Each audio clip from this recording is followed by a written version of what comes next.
It's on. Okay. Welcome to today's Hinckley Forum. My name is Rory Stewart. The Hinckley Institute of Politics is a nonpartisan institute at the University of Utah.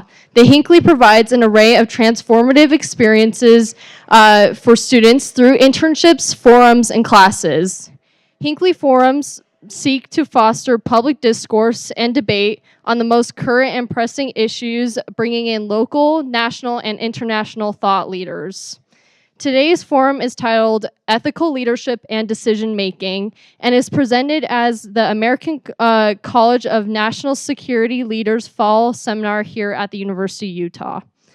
In an era of geopolitical tensions, cyber threats, and evolving national security landscapes, America needs professionals who can lead with integrity and make ethical decisions in complex environments. This panel will discuss how military ethics can be applied to outside situations, with panelists sharing vignettes of when ethical decision-making was needed. We are in for a great conversation, and it is my honor to welcome our panelists, including Rear Admiral Len Herring, and he is a prominent military and civilian leader, sustainability leader. He has served as commanding officer for the USS Ares and USS Doyle. As an admiral, he served as Commander, Naval Surface Group Pacific Northwest, Commander, Navy Regional Northwest, and Commander and Navy Region Southwest. In 2013, he became president and executive director of the Center for Sustainable Energy, a 501c3 dedicated to accelerating a transition to a sustainable world powered by clean energy. He was a co-founder of the Plastic Oceans Project, which educated youth on ocean health. In 2019, he became president of I Love a Clean San Diego, a 501c3 that worked to educate the public on sustainability, prevent waste, and clean the environment. Rear Admiral Todd Squire earned his Bachelor of Science from the University of Utah and was commissioned in the United States Navy through the Reserve Officer Training Corps. He completed Command and General Staff College at the German Armed Forces Staff College in Hamburg, Germany, and completed a Master's of Arts in Learning, Developmental, and Family Sciences from the University of Colorado, Denver. Todd retired from the Navy in 2017, having served 34 years in uniform. In retirement, Todd has worked in various nonprofit organizations, working with disadvantaged youth, with Boys Hope Girls and Girls Hope of Colorado, as well as teaching English, the Asian Pacific Development Center. He is currently the State Outreach Co-Chair for the National Security Leaders for America and the Fellow with the American College of National Security Leaders. Todd has professional proficiency in German and working proficiency in Turkish and Spanish. General F. Andrew Turley is a retired Air Force Major General and retired senior executive with the Department of Defense.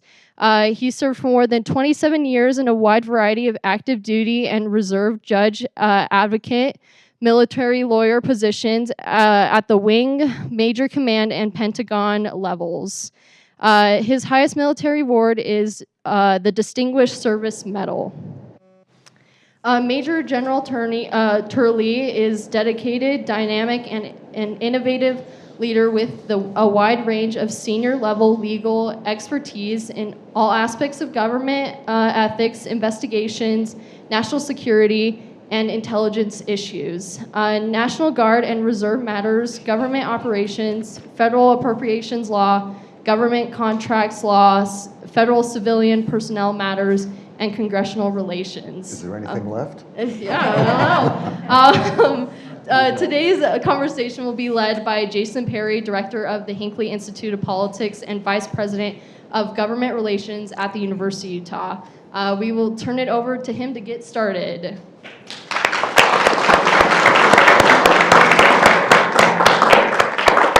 We are so glad you all are here. Thank you for this. This is one of those unique opportunities for our students that are here today in particular. Imagine you have just a chance here to meet with people not only keeping the world safe, keeping us safe, but at the highest levels of moral and ethical leadership throughout the country, which is what this topic is going to be about today, is about ethical leadership. Three excellent examples of that. As we get ready to have some conversation with them too, I just want to make sure I highlight someone who is with us today. Is General Cook still over on the side? General Cook is responsible, some of you know the good general, but for our students here that have done internships in Washington, D.C., that have been the Orrin G. Hatch Center, he was the instrumental piece of that operation, making it so our interns from the Hinckley Institute could be living in Washington, D.C. He's the one that helped us acquire Fort Douglas that will be coming in the near future as well. And of course, my friend, who is an example of ethical leadership as well. So General, thanks for bringing us here today as well.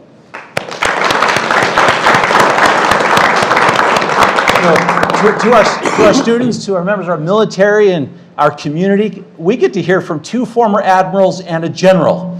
That's quite remarkable. I hope you understand just how significant it is. Beforehand, I said it's kind of like coming to speak with Yoda for just a moment, which is what we're going to get to do. I thought I'd take just a moment. It was go down the line. If you'll take just a moment, a little bit on the bio, a little bit of your experience, but a little bit also on ethical leadership. General Turley, if we'll start with you and just work our way down. Okay, first of all, we're all thrilled to be here. We're very, very honored to have a chance to chat with you about these important topics.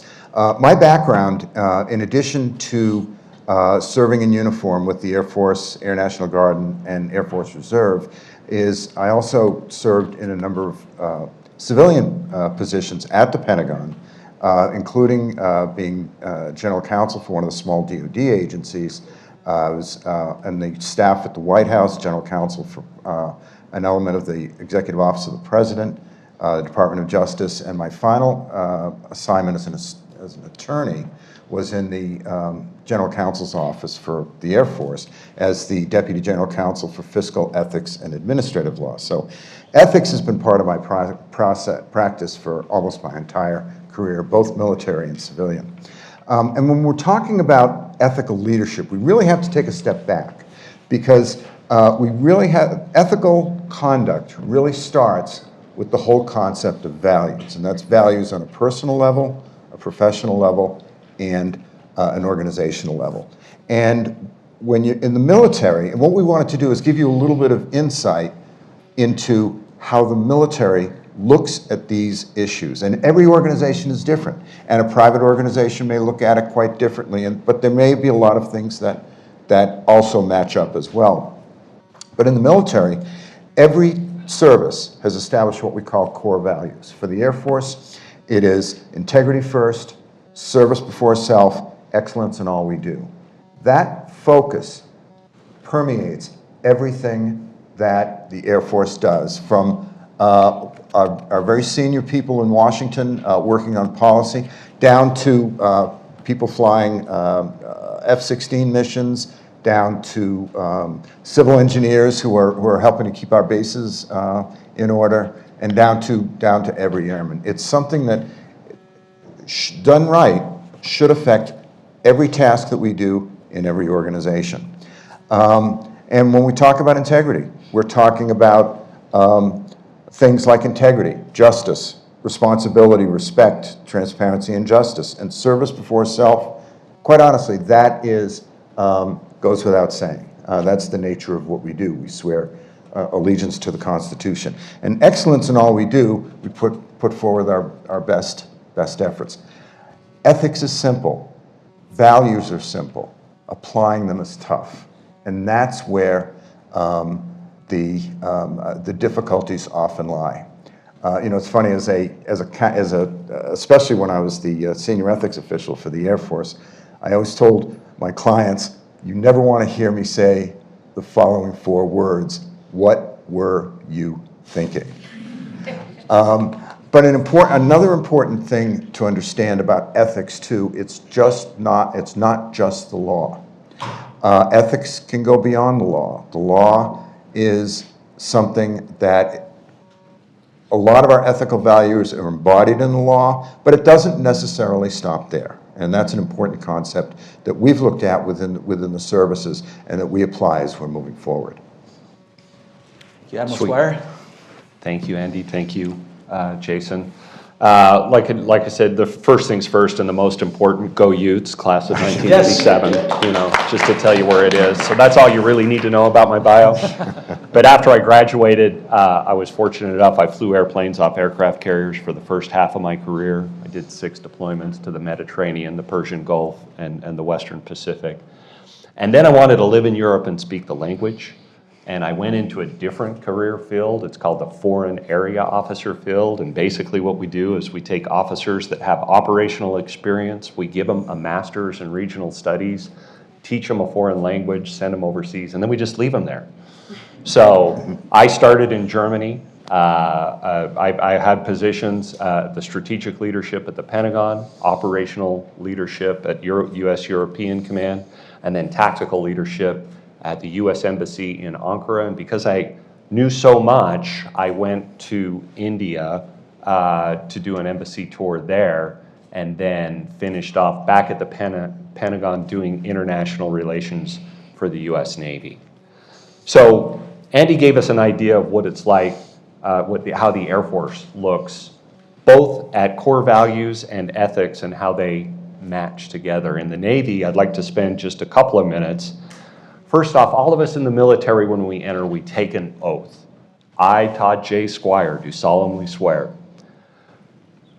that I will support and defend the Constitution of the United States against all enemies, foreign and domestic, that I will bear true faith and allegiance to the same, that I take this obligation freely without mental reservation or purpose of evasion, that I will well and faithfully fulfill the duties of the office upon which I'm about to fill. So help me God. So every time you enter, you take that oath to the Constitution. Every time you get promoted, you take that oath again. So the Navy's core values are honor, courage, and commitment. And what the Navy did is they talked about core values and the oath is they tied those two together. First, honor. I will bear true faith and allegiance. Some of the ideas: encourage new ideas and deliver the bad news, even when it's unpopular. Avoid the mere appearance of evil. Honor the privilege to serve the American people. Commitment: I will well and faithfully discharge. Care for the safety, both professional and personal, spiritual well-being of your people. Work together as a team to improve the quality of our work, our people, and ourselves. Courage: I will support and defend. Adhere to a higher standard of personal conduct and decency. Courage is the value that gives us the moral and mental strength to do what is right, even in the face of personal or professional adversity. And I know you're going, hey, those are really pretty words, Todd. What does it mean? Right? That's the challenge. And like Andy said, values are easy. Ethics are easy. Doing it is hard. So how do you do that? You got to think about first off, there's the easy things, right? We know what's bad, and that's really obvious. We know what's good. That's also really obvious. Those are the easy ones. It's what's in the middle, right? And what I believe, you're all good people. You've been taught the difference between right and wrong. And you can be in a situation and you've got, call it whatever you want, a spidey sense, a gut feeling, Pinocchio, Jiminy Cricket? Oh, thank you. Not Pinocchio. Yeah, not Pinocchio. He needed Jiminy Cricket, the other guy. Very That's good. right. Or the angel on your shoulder. You got that feeling, you know it. I mean, you got this radar for, this ain't quite right. The hard part is figuring out when you're there, especially when those around you aren't recognizing it. So what I would tell you is you're all moral and ethical people. You know the difference between right and wrong. But what you need to think about is, what does that mean to you personally? We've set up this framework. And what are you going to do when you're in that situation and your spidey sense goes off? And how do you intervene in a way that you can get whatever it is you're doing back on track and really at the end of the day, like the person in the mirror when you get up in the morning. Thank you.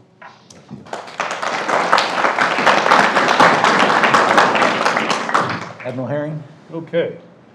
Of importance before I start, two of those jobs that you heard from my regional commander jobs, both in the southwestern United States and the northwest, afforded me the opportunity to become the General Courts Martial Authority for all military legal actions that occurred in those regions. So I was the individual basically responsible for holding individuals accountable who failed to uphold the code and standard that we're going to talk about, or we've talked about. Additionally, it was my thrill. I'm not a Naval Academy graduate, but to be asked to come back to the Naval Academy. I spent 2.5 years there as a battalion officer, but in that same time, I taught ethics and leadership to third class and first class midshipmen.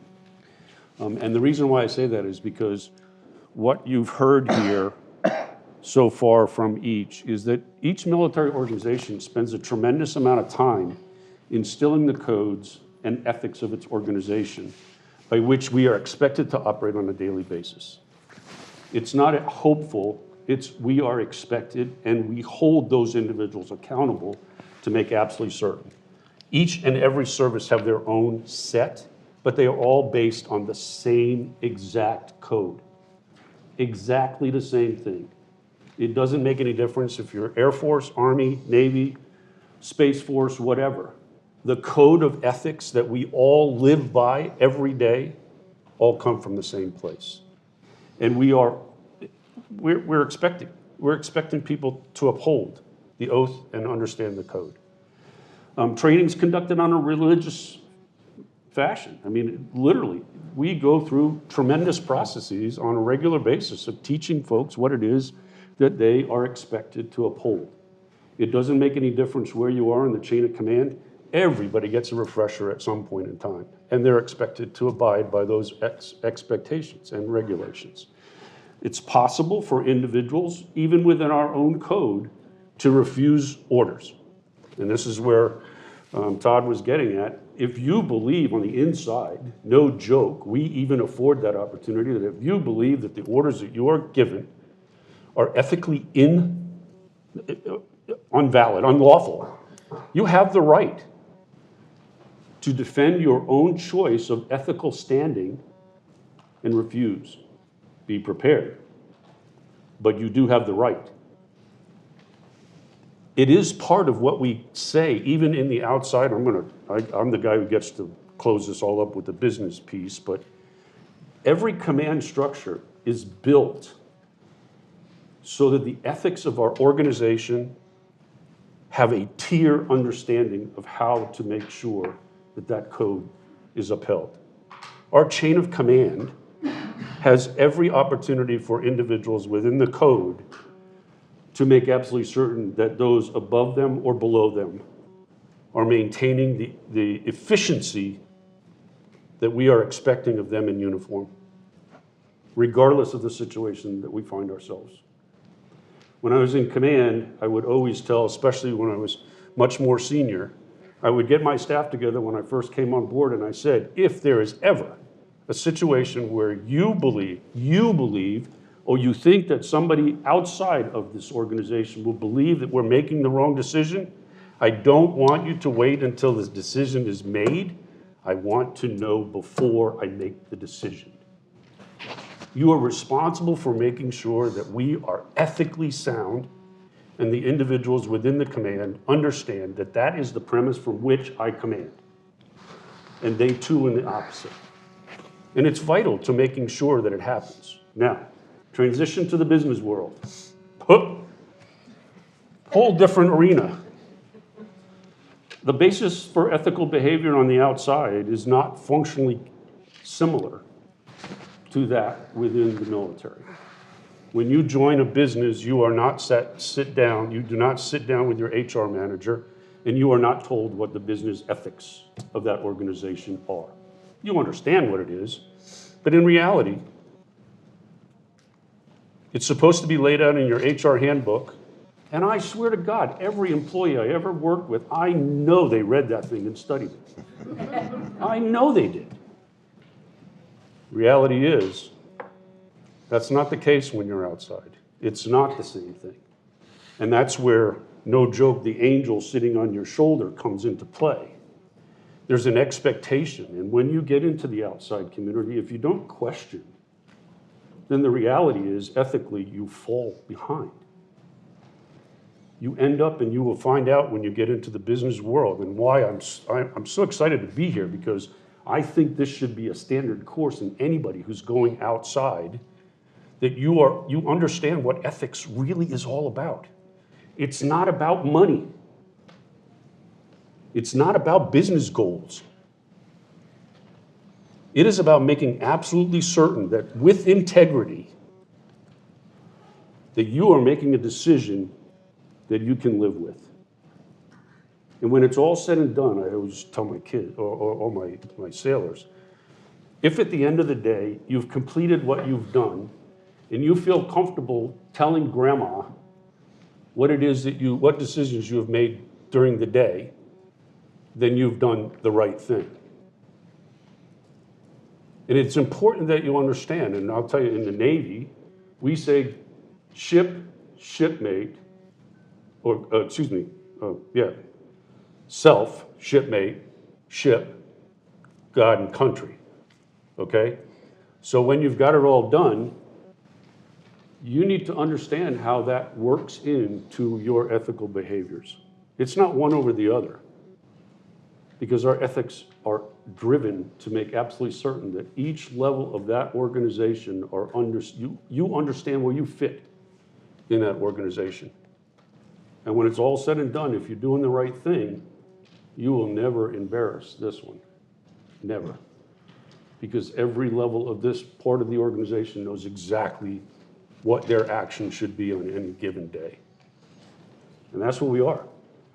So what you are learning, and what I hopefully see is where this organization can bring it, is my experience on the outside was that I did not find that same ethical behavior in many of the business relationships that I had to work with after I left the service. And I think that it's part and parcel to the problem that we're experiencing on a nationwide basis. So I applaud that this is critical. And I'm glad you're all here to listen. What a great introduction to this topic today. Thank you.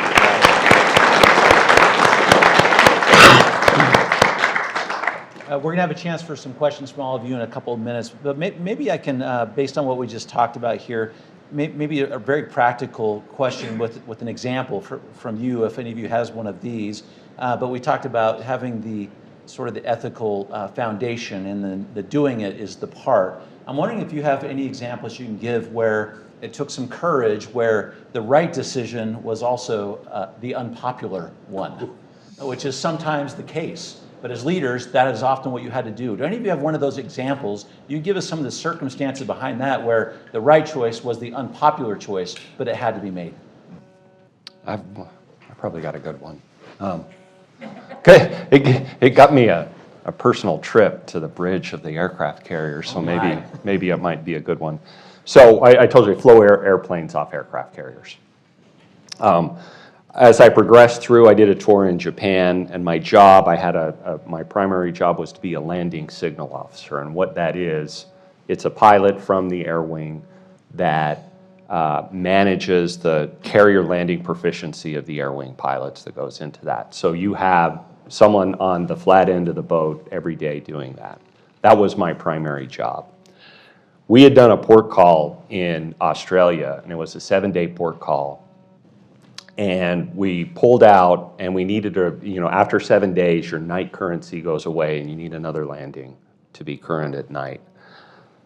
The carrier really wasn't ready to go out, but we did it anyway. We went out. We were slow to get started. We couldn't do the day events, and we got into the night events. And the carrier, so when you're landing on a carrier, it's going away from you, it's moving, and it rolls, but then it's also got a list, right?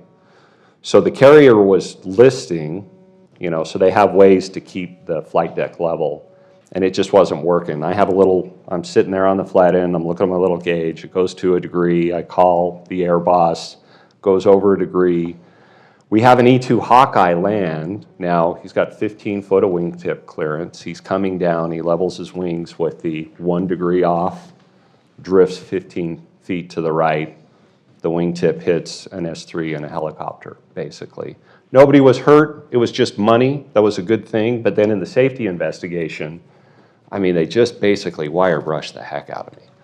Why did you let this happen? So I said to myself, I'm never ever gonna let that happen again. Fast forward about 1 year, we're off the coast of Hawaii, getting a new ship, we're being evaluated. There's a bunch of times where this idea to keep the ship level was not very important to the ship. So I was calling them and I want it level, and I would tell them, last time I recovered an aircraft with more than a degree of list, it drifted into the 6-pack. Okay, I'll fix it. Gets fixed, and we did this days, in between that, and we get to it, and we got up to a degree, and I called him up, and I said, so there's the guy who controls the pattern, the guy who controls the ship, air boss, commanding officer of the ship. I talked to the boss, hey, I'm looking at a degree of list, we go over a degree, I'm gonna start waving aircraft off, I'm not gonna let them land. And he's, okay, I got it, goes over a degree, I got 3 planes in the pattern, and call him up again, boss, I'm looking at more than a degree, and he was pretty mad at me at this point. I was kind of ruined. I'm a junior guy, I'm a lieutenant commander, this guy's a post-command commander, and he's like, why are you screaming at me on the flat end of the boat? Just recovered the airplanes, I only got 3 left. And he's like, fine, paddles, wave them off. And so, I'm in the observant position, I went into the controlling position, started wave off, listing deck. And so the planes are flying around in the pattern. And poor listerman, who's down to get it, the list right, the one this lean left or right, there's a right wing down button and there's a left wing down button. He needed to push the left wing down button, he pushed the right wing down button. So instead of a degree of list, we ended up at 3 degrees before we got there. So we have these planes flying around and they're being evaluated, right? And I'm just sitting there, and you got to realize that what a degree looks like. I'm just sitting there going like, yeah, I'm right. Imagine this is the kind of thing to go with that. They get it squared away. Listerman gets it under a degree. I get a call. Paddles. A very calm air boss now. Paddles. I'm showing less than a degree of list. What do you think? Should we recover the airplanes? That's a great idea. Let's do that. So we recovered the 3 airplanes. And there's a big speaker that's not over, they call it the 5MC. My job position was CAG paddles, and it's like over the big thing, so 5,000 of my closest friends knew, CAG paddles to the bridge. Not always a good sign. So Going to the principal's office. Yeah, I was going to the principal's office. So I basically, I told the guys, it's like, you go debrief the pilots, I'm gonna go up and talk to them.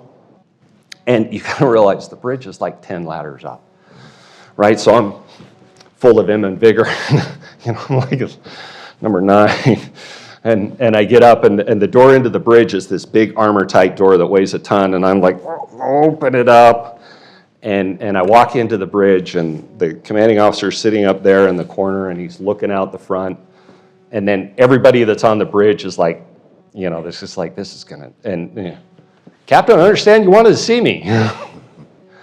So he proceeds to yell at me, not looking at me, and yell at me, and I'm just like, well, Captain, what his thing was, what are we gonna do in the South China Sea, and we're at war, and I've got to recover aircraft. And I'm just like, well, Captain, if you tell me to recover aircraft, if we were in the South China Sea, and you told me to recover aircraft, I would recover aircraft. Right now, it's sunny, and we're 50 miles away from the nearest divert. I don't think the risk is worth the reward. Now, if you want to take responsibility for that, I would be happy to do that for you. But if you want me to take that responsibility, this is what I'm going to tell you.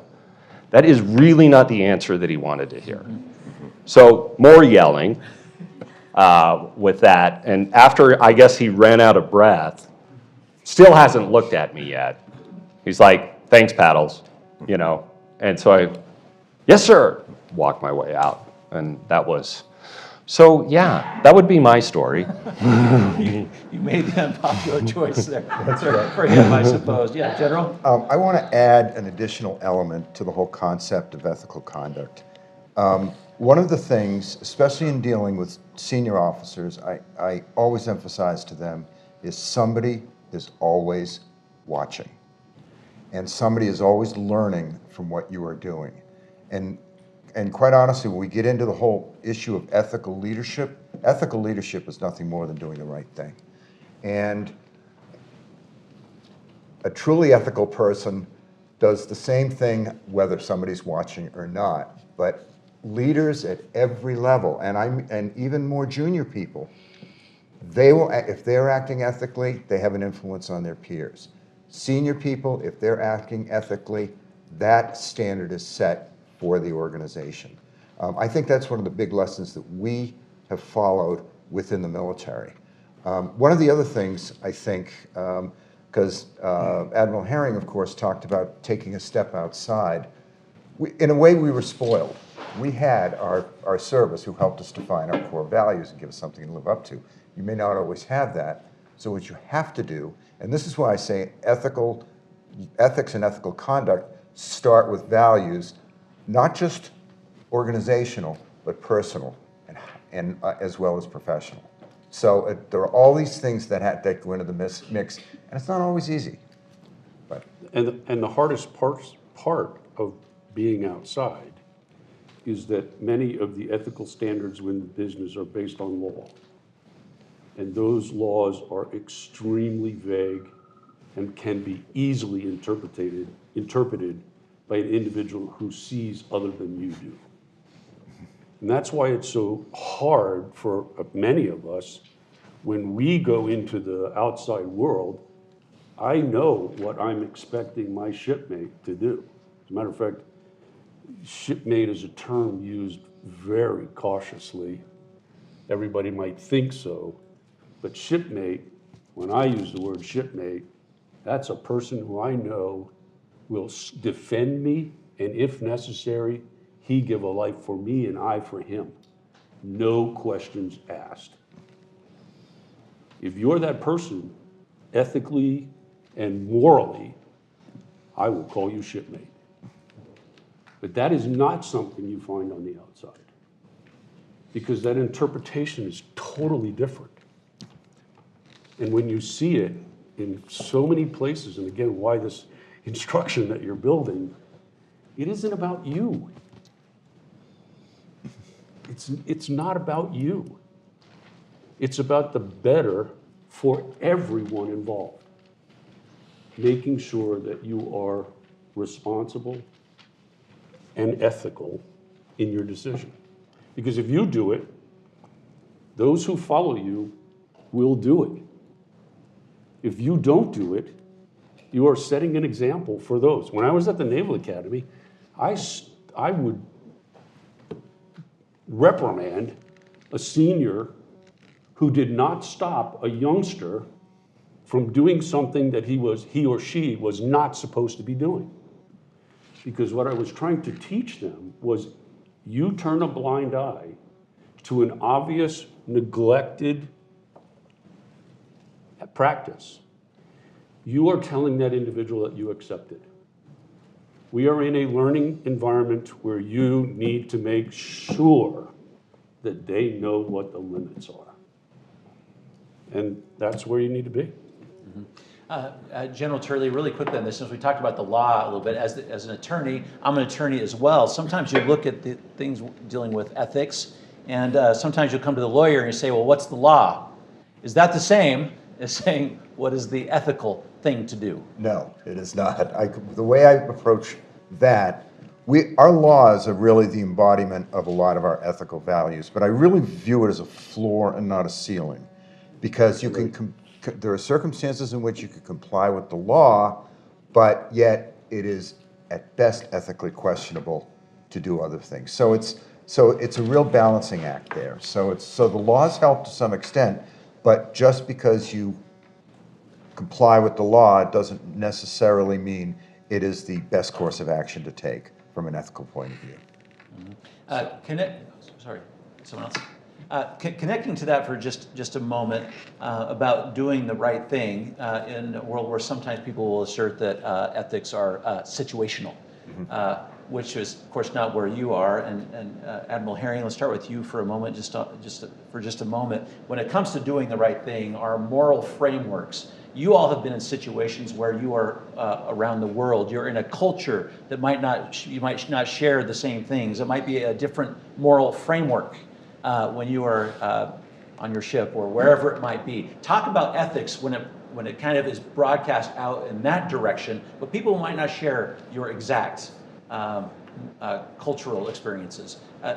Start with Admiral Herring, and then. No, that's a great question, because I think every one of us who have served have experienced, especially if you serve overseas, you experience this somewhere. Not everybody has exactly the same beliefs as you, and I use the example. When I was in the Persian Gulf, we were there post-Desert Strike. We were quarantining, basically, or making absolutely certain that nothing came out of the Shah al-Arab.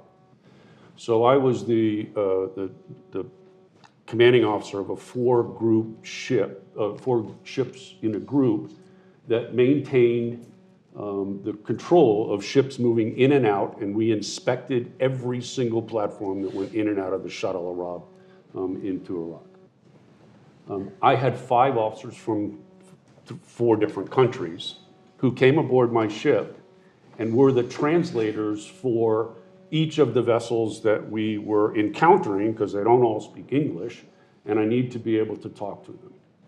Well, I would tell you that our first encounter in a wardroom was not fun, because they didn't know that they were each assigned to this particular platform.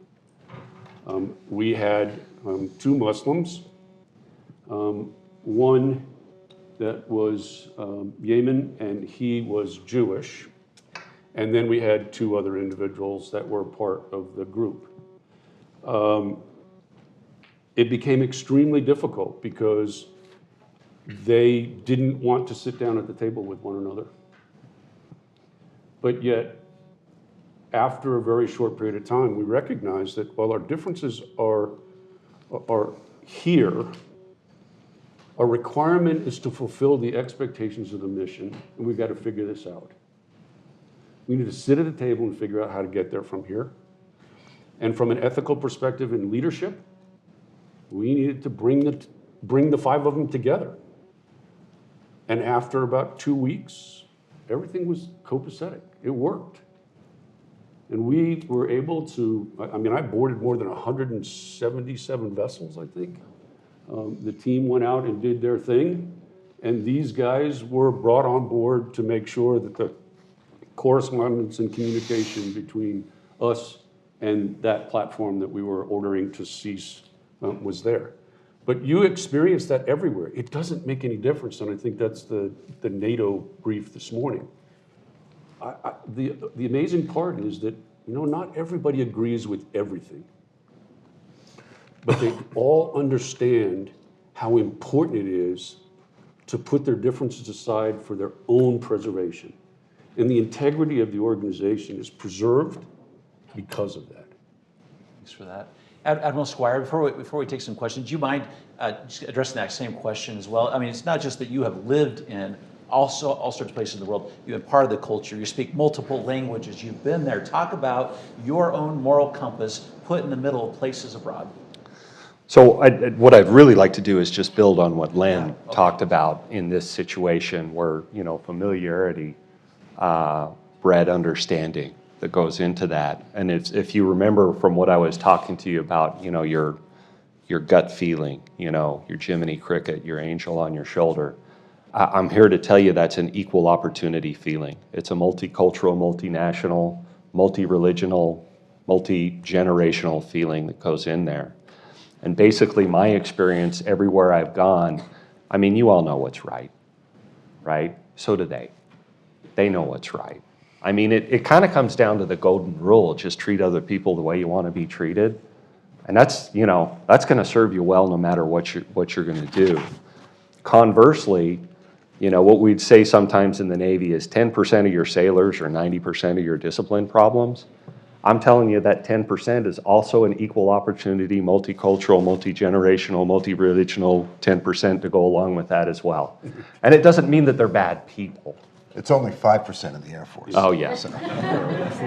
Yeah, because you're not reporting them. I mean, got to get a little inter-service rivalry here. We haven't had a panel. But that's not what we're talking about. Everyone makes a mistake. We're talking about the 90%, and honest, Jason, I don't see a difference. Great perspective. One more item. I read the Quran so that I understood what the arguments were all about. That's where it goes. Do you want to understand? And I think that we in the military who have the opportunity to deal with individuals who have a totally different cultural experience, if we don't understand where they're coming from, then we don't understand the argument. We don't get it. Because we will use our own perception of their right and they ours. And that's where the difficulty runs. And quite honestly, if I could add, final footnote is the fact that how this fits into ethical conduct is the whole concept of respect. Exactly. And it's respect for others and respect for others' views, and not giving them short shrift. That's excellent. Are you willing to take some questions? Sure. We have 15, 16 minutes left. Rory, do you have the microphone? So just wait before before you get the microphone. Rory will pick whatever I see a hand right here.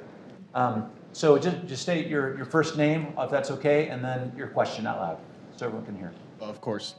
My name is Rayshawn. I'm a former ACNSL intern, also an intern with the Hinckley Institute. So we've talked a lot about making the right decision. Can you talk a little bit about a time that the wrong decision was made, and then maybe tie that back into why it's important for us here to be ethical leaders, especially when we don't have any position of power or authority? Who wants to start us off? Well, I'll bring it into the new news today.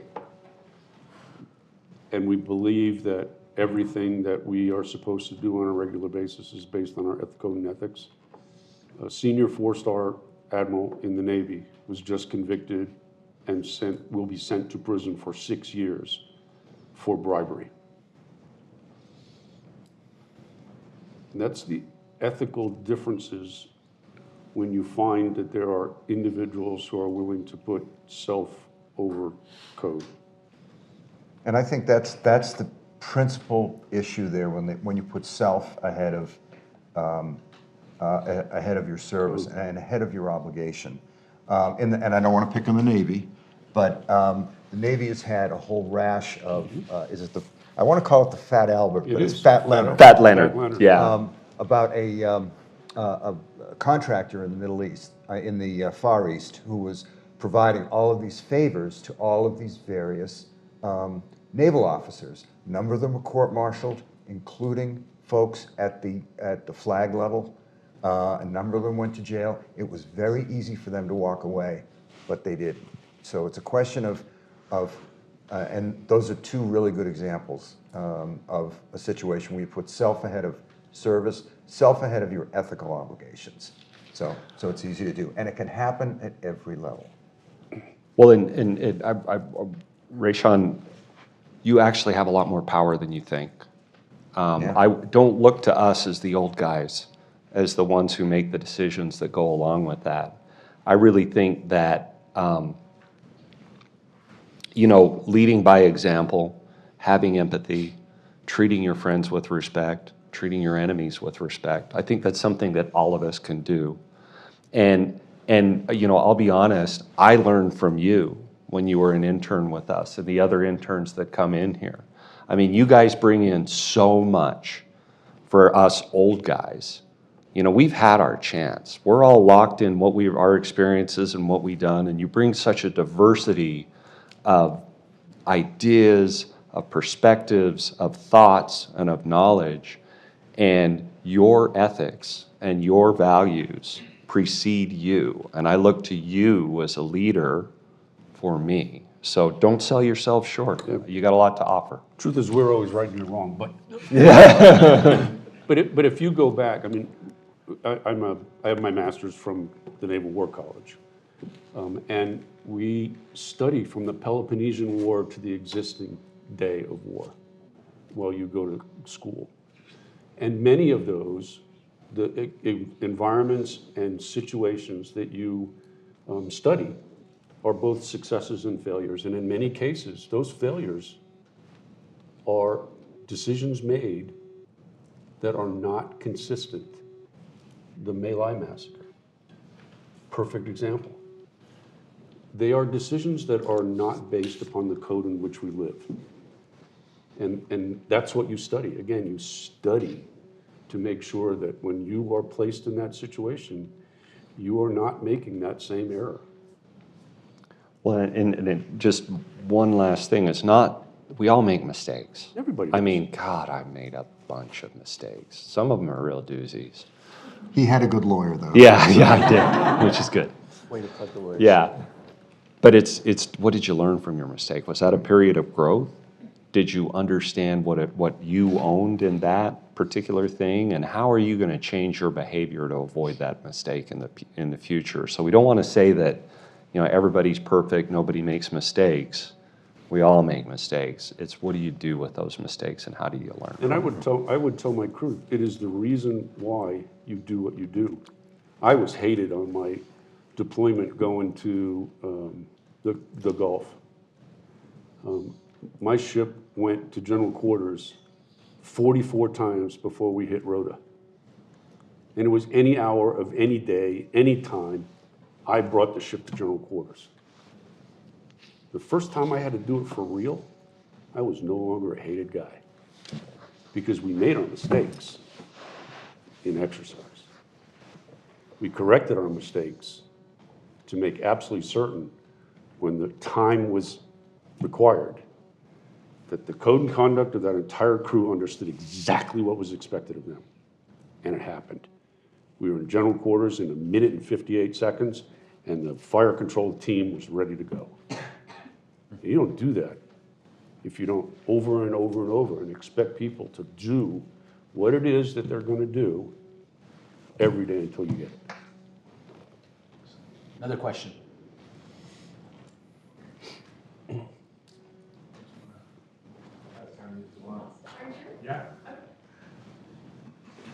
Hi, is this on? Okay. My name's Abby. My dad is a senior officer in the Army, and he speaks often about the challenges of intergenerational leadership. And I was wondering if you could speak about how evolving societal values and standards are changing or complicating our understanding of ethical leadership. And especially as a new generation rises through the ranks that have perhaps a different understanding or interpretation of morality and ethics. Who's going to start us off on that one? That is a really good question. Can you repeat that again? I think that's an example of where, in a military environment, I think that's where the senior leadership needs to understand their new folks, their younger folks, what their moral compass is, what their values are, and it's a question of working on those things, because none of these things, a bunch of these things are absolute, but not completely so, which I suppose is a contradiction, but nevertheless, but this is where the whole concept of ethical conduct can evolve. So it presents real challenges for leaders to be able to recognize what those differences are and reconcile those differences with, say, what the organizational values are. So it does present some real challenges. I know we used to do training, particularly with a lot of our Air National Guard units around the country. We trained them on a bunch of legal topics, but one of the important ones was Beloit College every year puts out a survey of what current people like you are thinking, and what some of the things are that you relate to.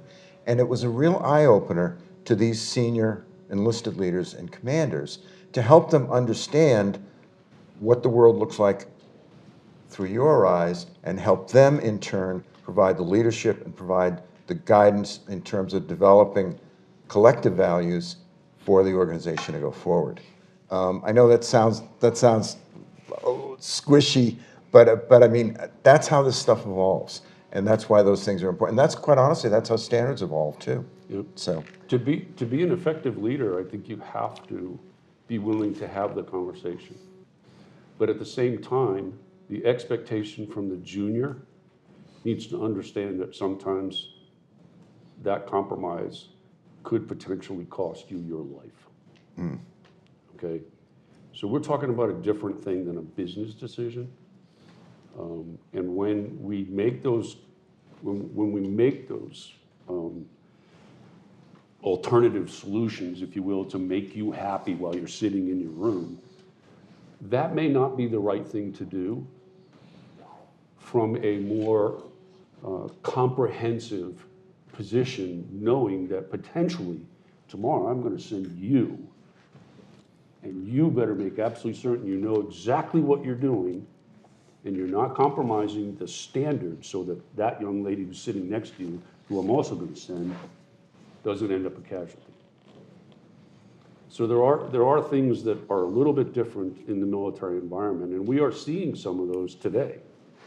I think that, you know, the Navy is a perfect example. The introduction of the female aboard ship. Okay, it's happening. We're figuring out how to get there from here. And those compromises are being made virtually across the board. And, you know, we'll figure out how to get there. Well, you know, I kind of wonder, you know, I kind of go back to your inner Spidey sense. I mean, I think that transcends generations, right? I think you need to be, you know, how you define standards of conduct and ethics.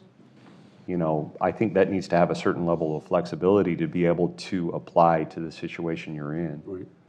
And I also wonder, you know, it was the same thing. You kids, you have it easy. In fact, I used to walk to school uphill Both in the ways. snow, both ways with no shoes. Anyway, I don't know how much of that's there, but I try really hard not to be that guy. one other point that I want to emphasize when in dealing with these kind of issues, ethical compliance does not necessarily equate with ethical leadership. Right. Ethical compliance means meeting the rule. Ethical leadership means understanding the rule and making sure that we apply it in the best way possible for the organization. And I think that's the distinction. Yeah, one last question. We got 5 minutes. Hi, my name's Sean. I'm part of the MPA program here. There's a lot of language that tends to be really divisive right now. So I'm just wondering, do you guys see anything that gives you hope or optimism moving forward? Wow. I see a lot of hope because I have I'm looking at you. Yeah. I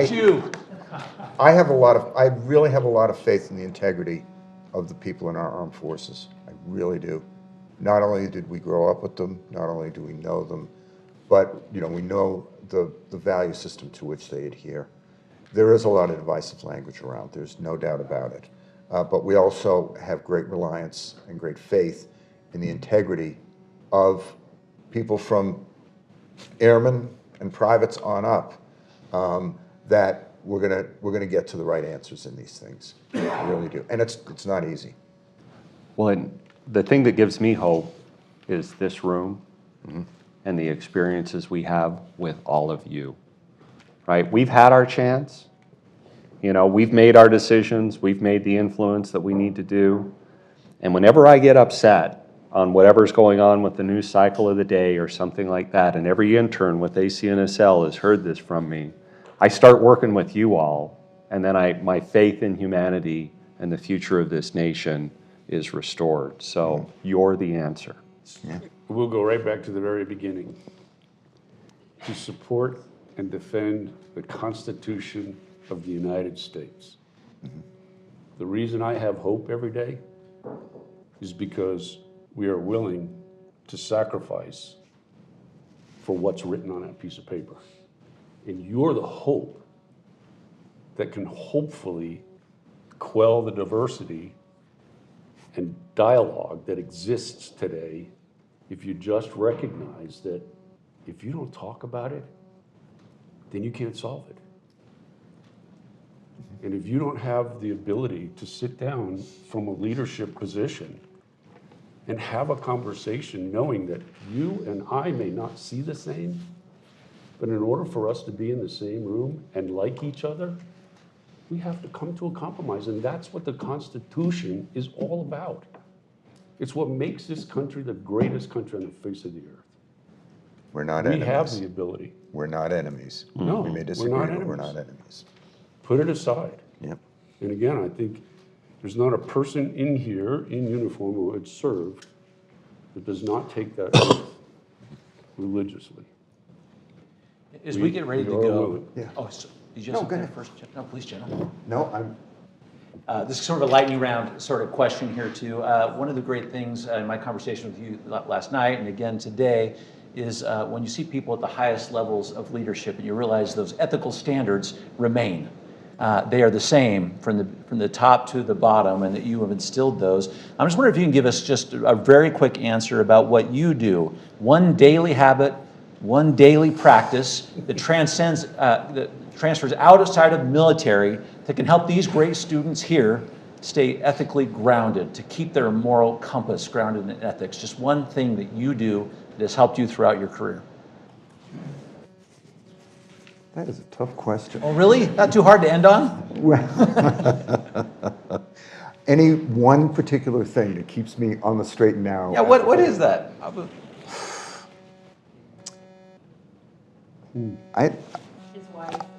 That's right. Okay.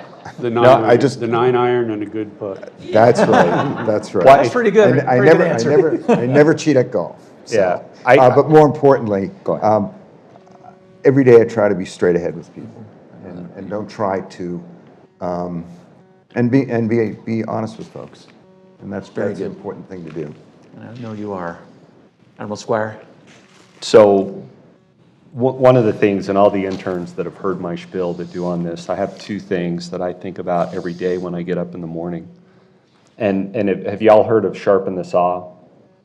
Okay, you're the saw. You know, you need to take care of yourself. So take care of yourself. Take care of your mental health, your physical health, your relational health. The stronger you can be, the better off you can perform. And the golden rule, just, don't be a jerk. Treat each other nice. And it's worked for me so far. Yeah, we don't- Last word. And we don't say anything nasty about the Air Force or the Army or anything else. It's just part of it. But anyway, Not with the most of Right. love. we could not participate without one another. So That's true. it. Yeah. I guess the reality is that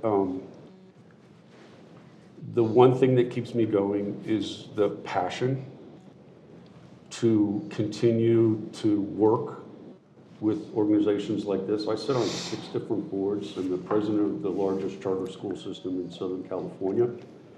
And I have been for 12 years, working to make America great through education of children. I think that it's a big deal. I'm passionate about the environment. I am a climatologist by study. I'm a meteorologist and oceanographer by degree.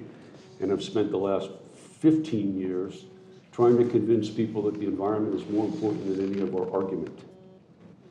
It is the reason I founded the Plastic Oceans Project. I have been honored twice at the International Hall of Fame for environmental services and contribution. And if we don't understand how we impact the globe, let me tell you something. Our extinction will be complete and clear. And it's very important. And it doesn't have to be. It doesn't have to be. We just need to be smart about how we approach the future. Don't tell me how to do it. Educate me into what I need to do in order to do it wisely.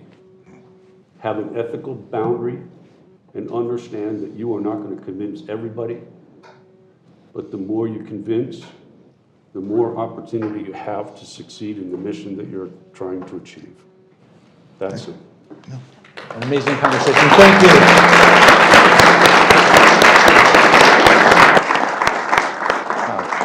It's a great conversation. Thank you. We're so glad you're here today. Not only do you get to hear from them, we also have treats at the end. So stick around for a minute. We're glad you're here. Thanks, everyone. Thank you.